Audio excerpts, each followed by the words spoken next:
Hi, welcome back to Mutant Memories, a series where I talk about things related to the X universe. This is part 7 of my complete rereading of the classic run of the New Mutants. Today, in issue 7 titled Flying Down to Rio, the New Mutants have a small adventure while visiting Bobby's parents. The release date was May 24th, 1983, and it costs 60 cents. This is a nice palate cleanser in some ways from the last 2 issues. So if you're ready, here we go!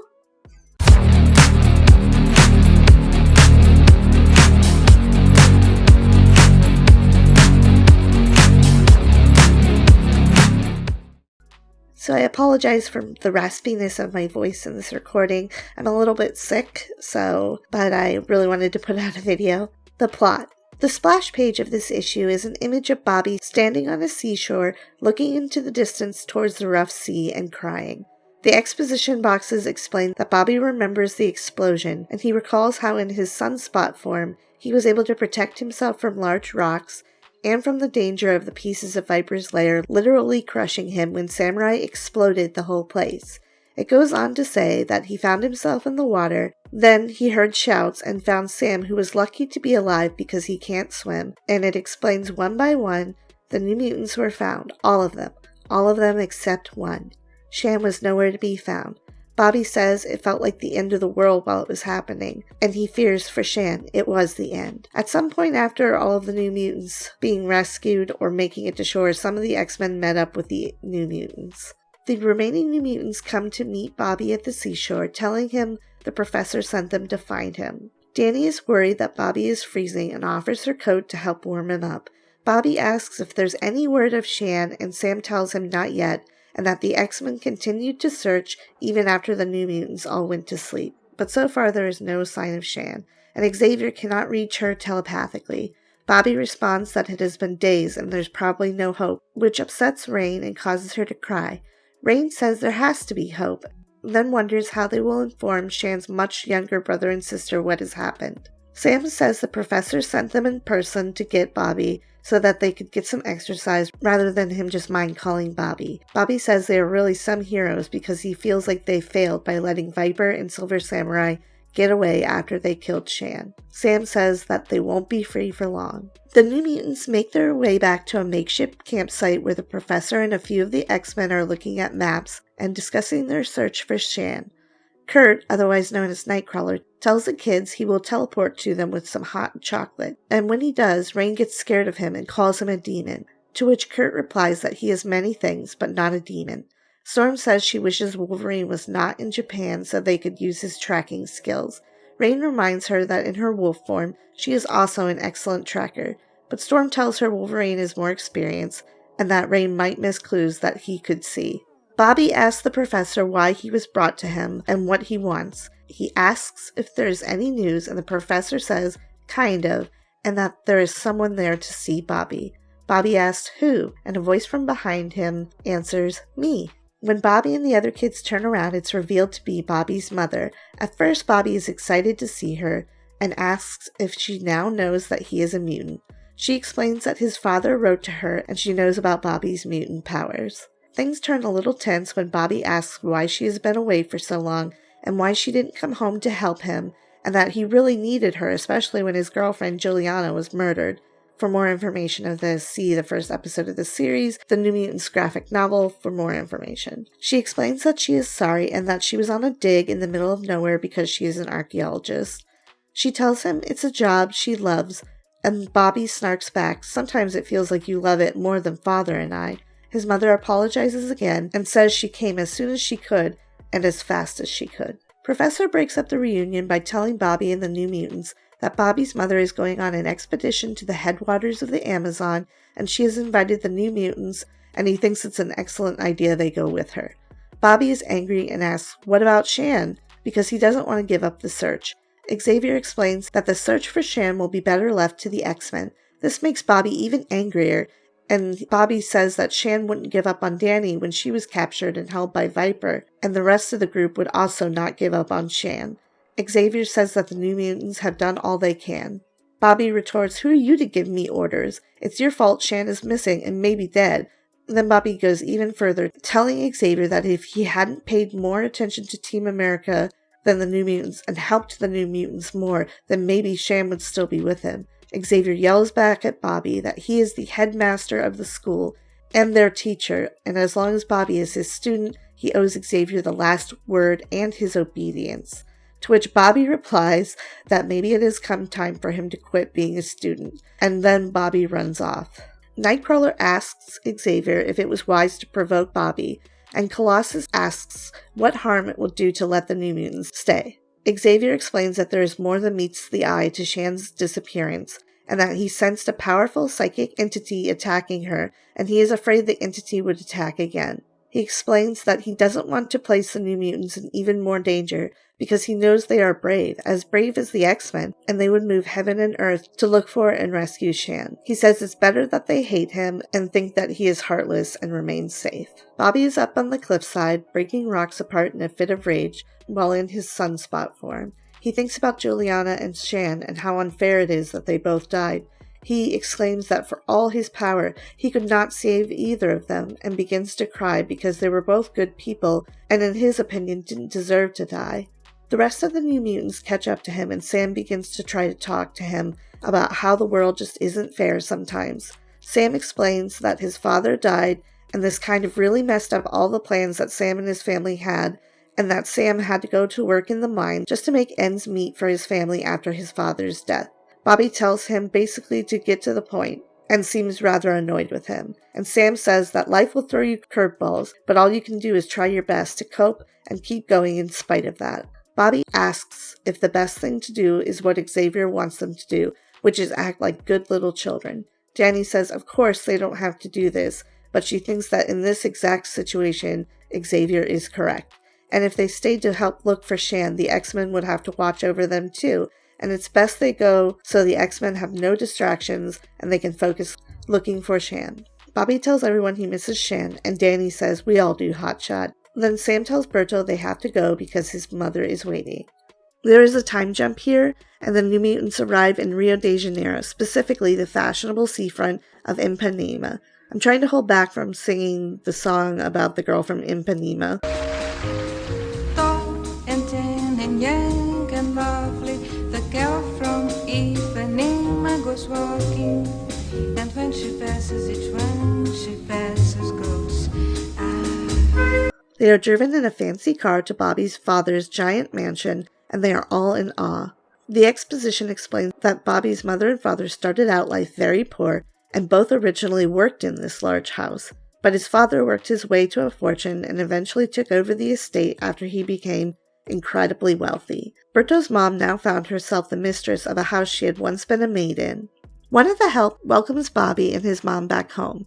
This member of the staff informs them that Bobby's dad is not home at the moment, but he will join them for dinner this evening. This member of the staff tells the kids that dinner is at 8 sharp and formal attire is required if at all possible, in a very snobby and sassy way, to which Danny replies, "We like you too, Buster." Next we see the whole group, including Bobby's dad, at a fancy dinner. The exposition boxes explain that Bobby's father, Emmanuel, became richer and richer and more politically powerful. He also married the most beautiful woman in the world, but it goes on to say things turn sour, and sometimes Emmanuel wonders if it was even worth all the effort. Emmanuel tells the children he hears some of them have visited Rio before.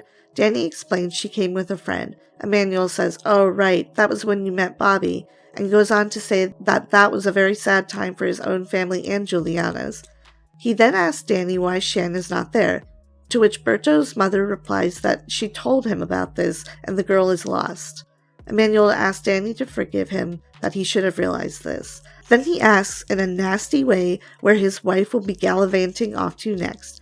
Bobby thinks his parents are as hostile as ever. Things get super awkward as Bobby's parents get even more hostile and passive-aggressive with each other.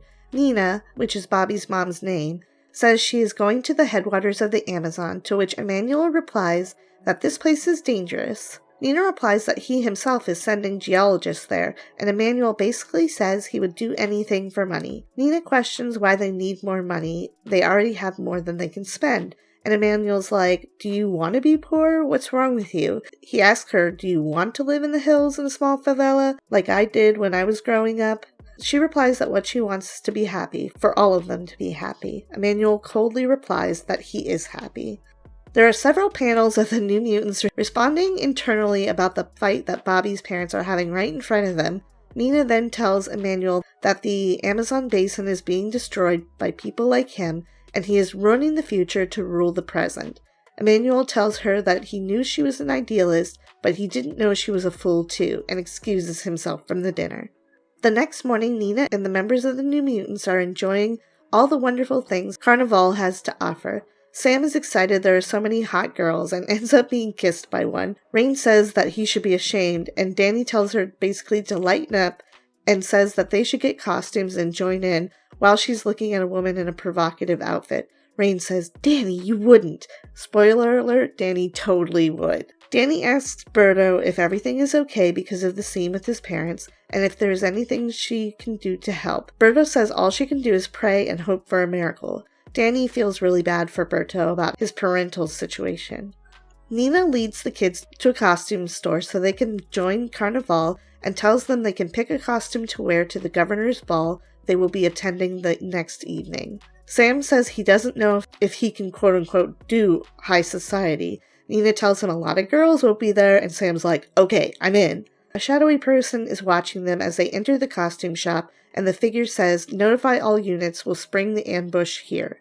Inside the costume store, the kids all have chosen costumes, and the store clerk tells Nina that a person she thinks is a chauffeur is outside asking for her. Nina tells the store owner that it's probably a car her husband has sent.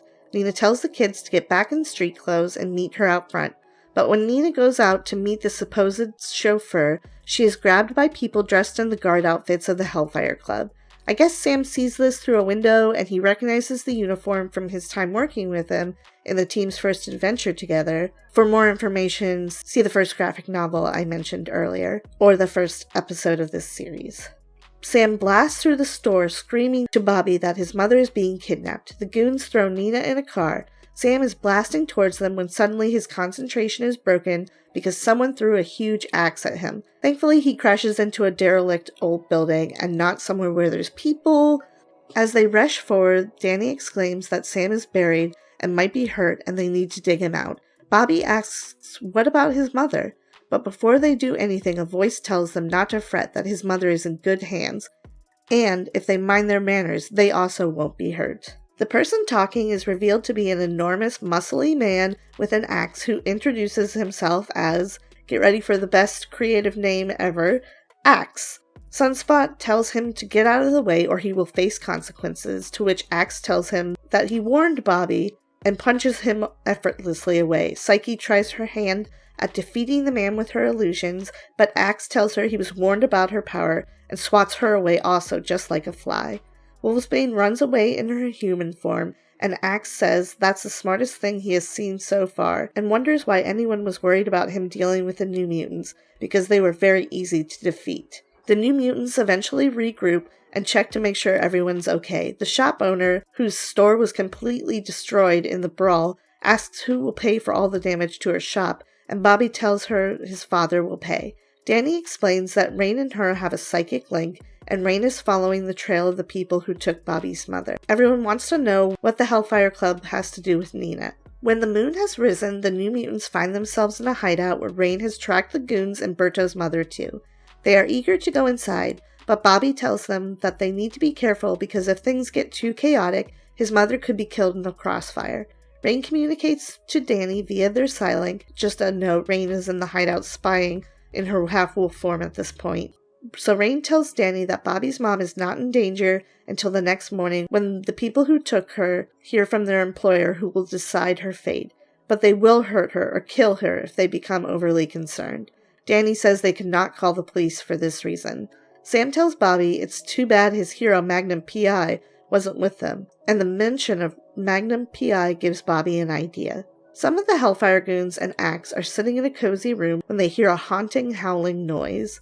One of the goons says this was a bad place to have as a hideout because it's haunted. Axe kind of laughs at this and says he's not afraid of ghosts. Axe tells this guard to search the place if it makes him feel better, and if he has the guts to go alone. So the guard does go alone, cursing Axe in his thoughts. The goon hears a voice asking, "What kept you, lover?"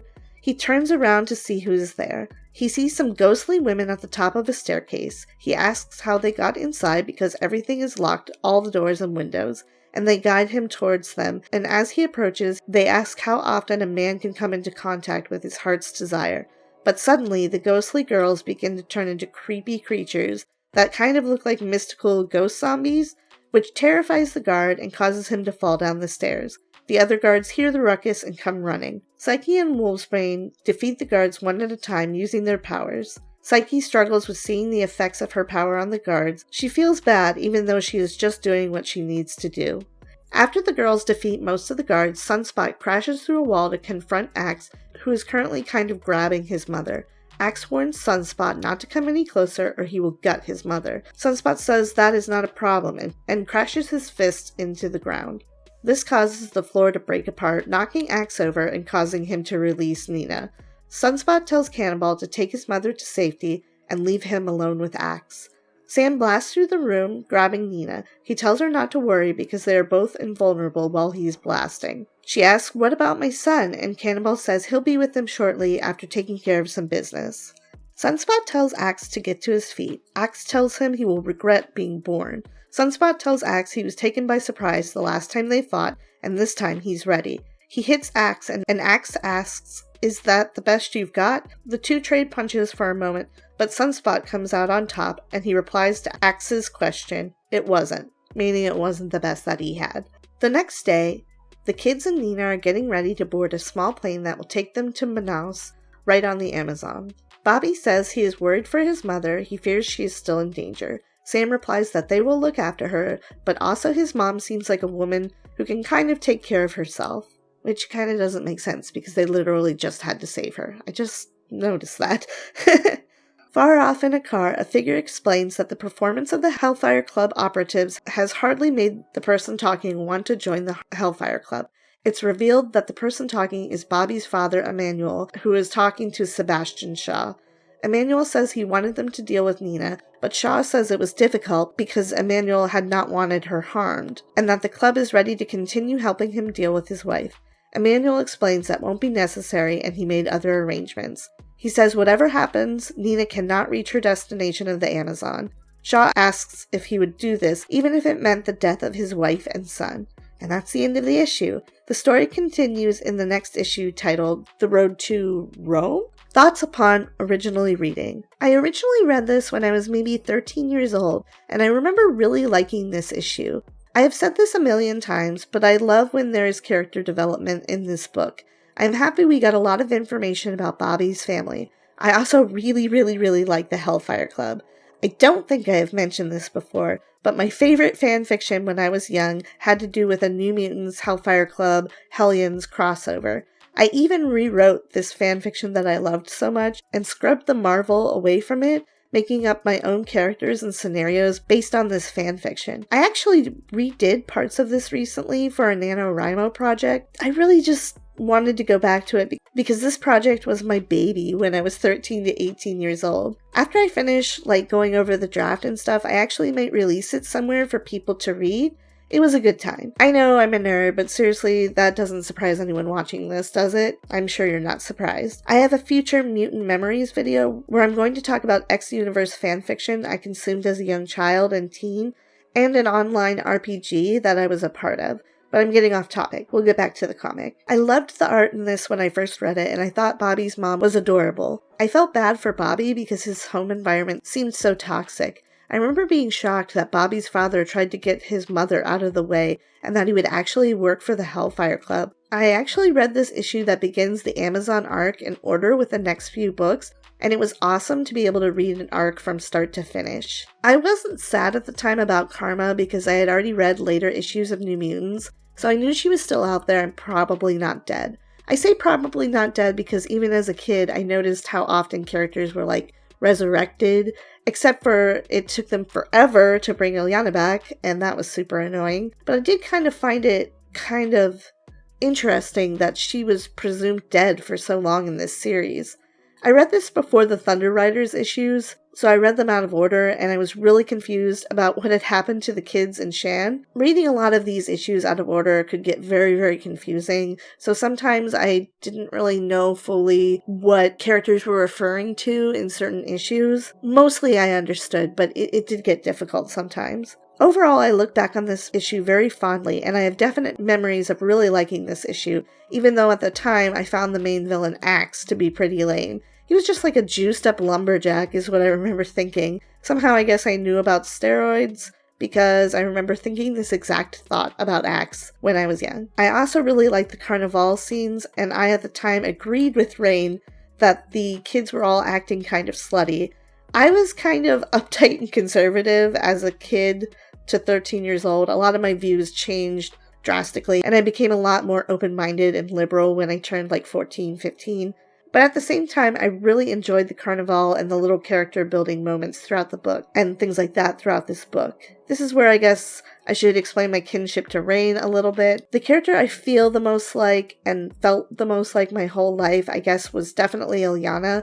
But at times I really related to Rain very deeply when I was reading these for the first time at the age of like 11 to 13. Back then I often felt awkward or shy, and I did not often understand the things my peers were saying or doing. It was all so confusing. This kind of manifested in me being sort of judgmental and seeing other people as doing something wrong or stupid because I didn't understand what they were saying about their feelings or their actions or what they were doing or what their intentions were. I have since grown up and become a little more well-adjusted, but I do still struggle from time to time understanding other people. Maybe I'll talk about this more in a different video, perhaps when I discuss Ilyana. I guess all you need to know is that I am neurodivergent. I often, when I was young, would become very preachy with other people, and I especially felt very uncomfortable with puberty, growing up, and sexuality. When other kids would act in a very emotional, or when we got a little bit older, sexual way, I just didn't understand, and I honestly thought the whole emotions and getting overly emotional thing was just something weak people did. Emotions seemed messy and pointless at times to me, even though I definitely had my own. I claimed that I hated romance back then, but I didn't really. I just did not understand it. I noticed how, looking back, a lot of things I enjoyed reading about in the New Mutants were themes and things I felt uncomfortable with or didn't fully grasp in real-life interactions. I also realized by reading the New Mutants, I was learning to understand real life and people. There was something about fictional worlds and people that just clicked with me. The format made more sense than real life, which I found to be boring, difficult, tiring, confusing, and definitely complex. Things in comics and books helped me to understand the things kids and teens around me were doing. The exposition boxes in comics, or written exposition in books, helped me, and the fact that you can sometimes hear everybody's inner dialogue in these texts really helped me to understand what people in real life could be thinking or what possible motivations they might have in different situations. I know this is a superhero book and people fighting against evil super mutants doesn't really apply to real life, but I'm talking mostly just about the interactions between the characters that the X universe is famous for having. So I found myself really loving the romance and personal connections and friendships in comics and books.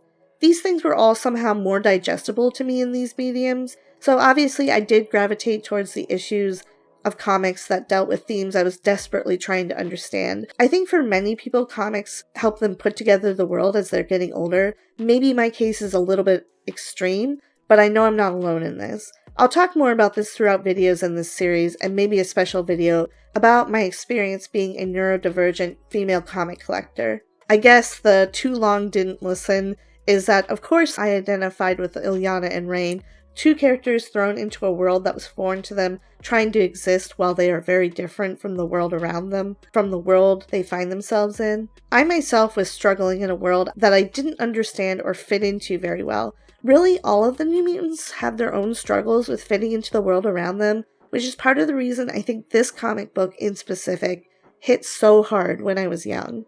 Thoughts upon rereading. My first thought upon reading this again was, thank God McCloud is back and finishing again. Whew. The art in this issue is really good and much, much better than the last issue. The kids look young and fresh-faced again, and the adult characters aren't lost in shadows or covered in a million awkwardly placed lines, and the details are mostly intact, unlike issue 6. The panels with battles and fighting in them look so good too. Really fun. Sal did a great job of making this issue dynamic but not too over the top. This issue felt more like the New Mutants I'm used to reading again. I like this issue quite a bit. I noticed that Xavier actually had a real reason for being bossy and terrible to his students this time, which honestly was refreshing. It's also nice that he, for once, was actually concerned about not putting the kids into unnecessary danger. I actually agree with what he did in this issue, even though by protecting them and sending them with Bobby's mom, he accidentally put them in more danger. Whoops. I still think Axe as a character is just meh. I have the same kind of opinions that I did when I was reading this when I was really young, but his character does some wild things aside from this and one future run-in with the New Mutants. At one point, he is a bodyguard for a disgraced rap star named Mo Money that he meets when he somehow ends up in a prison for supervillains, I guess. I'll leave more discussion of Axe for a later issue of New Mutants. I also still found myself feeling really bad for Bobby because his dad is terrible and his mom seems to care but is often away and his parents constantly fight. The scene with the carnival was funny and I love that Sam is so girl crazy. It's so cute. The scene where they are trying on costumes is also cute, and Rain in this panel reminds me of when she gets the princess dress in New Mutants issue number 55. Also, I thought it was funny that Danny was so into revealing clothes, especially considering a certain future scene in a future issue. Speaking of Danny, I find they've really gotten their footing better in her character and representation, because especially the graphic novel she debuts in, she read a little too old for her intended age. Now she reads like a more mature teenager, and I find it to be a little more realistic. And I guess it's kind of more the character of Danny that I'm used to reading about and that I remember reading about. Speaking of maturity, I see that Sam really tried to help Berto when Berto was consumed with grief and guilt over Shan. I think Sam got really vulnerable, but I also could understand why Berto might be annoyed with him because Sam's father died of natural causes, while Juliana and Shan were murdered, so the situations don't exactly line up, really. And really, it's hard to compare those two situations. But Sam is a good older brother figure overall in this series, and this moment between him and Bobby was very sweet. I also love the scene at dinner where there is a set of panels with all the kids reacting to how horrible Bobby's parents are being. I love that Sam is adjusting his collar and Rain is blushing. The art is really good in these couple panels. The writing and art together really made them seem like three-dimensional characters. Also, I'm glad Rain actually has lines in this issue, unlike the last. Also, Bobby quotes Rebel Without a Cause, "Don't you know you're tearing me apart?" And I don't know if that was on purpose or not. You're tearing me apart! What? You say one thing, he says another, and everybody changes back again! I understand and remember now why the focus was so heavily on Karma the last issue, because the last issue was kind of a going away issue for her. Also, I'm glad that we are reminded that Danny struggles with the moral implications of using her power on people. If I was Danny, this is something I would probably think about at least a little, so I think it's good that they add this into the story and overall plot from time to time. So I enjoyed this, and I'm actually really excited to reread the next issue, because I have not read this arc in a really, really long time. It's going to be fun to rediscover. I remember just enough about what happens next to be kind of like intrigued about how it will read this time with me being an adult. Final rating. I rated this issue 6.5 out of 10. I gave it a 2 for art, a 2 for story, a 2 for character development, and a 0.5 for how it holds up. I only gave it half a point for how it holds up because I'm a little unsure about what everyone and different people would feel about Danny being put in that revealing outfit. I feel like it is kind of sleazy, but I also feel like teenagers do stuff like this and often push the limits of what society allows them to wear. So what did you guys think of this issue? Have you read it? If you haven't read it, as always, I recommend you read it for yourselves on the Marvel site or order the comics or omnibuses, and do this through a comic store local to you if at all possible. It's always good to support small businesses. I would love to know your thoughts though. The next issue starts a new arc for the New Mutants, and as I mentioned, I'm excited to do the next episode. Sorry these are coming out a little slower now. I have some real life stuff that is not giving me as much time to work on these videos, but the next script is written as I'm recording this, so you probably won't have to wait too long for the next Mutant Memories New Mutants edition. As always, if you liked this video, leave a like and share. If you didn't like it, I'm always down for constructive criticism. And if you did like it, maybe even subscribe if you want to see more videos about the New Mutants, the X universe, and sometimes I make videos about other assorted topics. I hope you're having a great day or night or whatever. Aisling out!